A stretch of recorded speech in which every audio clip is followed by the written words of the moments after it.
We didn't plan to stop for long. Just a look, maybe a selfie with something spooky, then back to the coast.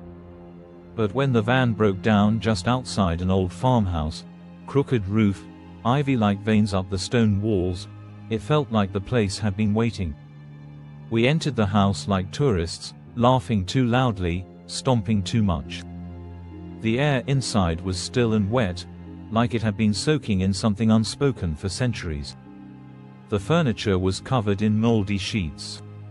The fireplace was cold, but the stones around it were damp, like someone had poured water over ashes that never existed. No animals, no insects, no birds outside. Just silence and our breath. That night, the rain came down like the sky had cracked open. We lit candles, played a bit of music, drank too much. But sometime after midnight, the signal on all our phones vanished, and the power we were siphoning from the van flickered out. The house swallowed us in darkness. One by one, my friends began to change. Anna, who never stopped talking, went silent. Just stared at the walls, eyes wide, fingers twitching like she was listening to something none of us could hear. Miguel insisted we weren't alone. Kept checking the basement door, swearing it had moved. Swearing he heard footsteps. By morning, he was gone. Not a scream, not a sound. Just a wet smear on the floor where he'd been sleeping. João started laughing. Loud, manic, wrong. Said the house was hungry. Said it liked the taste of fear and that we shouldn't make it wait. When we found him in the bathroom, the mirror was cracked and his reflection was still smiling long after his body had gone cold. I tried to leave.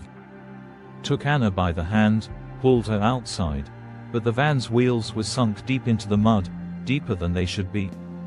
Like the earth had swallowed them halfway already. The trees had grown closer, too. I swear they hadn't been that close when we arrived. Back inside, the house was darker than night. It breathed. I heard it, low, rhythmic, like something asleep and dreaming of our skin.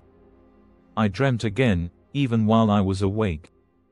I saw myself outside, soaked to the bone, mouth open to the rain, arms outstretched like I belonged to the storm.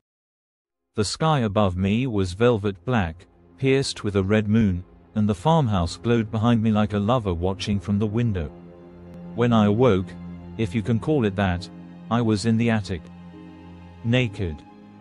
Wet. The candlelight flickered over my skin. Anna was there, too, or something that used to be Anna. Her eyes were deep and endless, her lips parted as if about to speak or consume. She whispered something in a language older than the stones beneath our feet, then kissed me, soft and cold and terrible. The rain never stopped. It seeped into my bones, my breath, my blood. I'm not sure I ever left that place. I see roads and friends, hear music, feel sun, but when I close my eyes, I'm still in Vale Escuro. Still wet.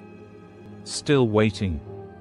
And sometimes, I can feel the house breathing through me.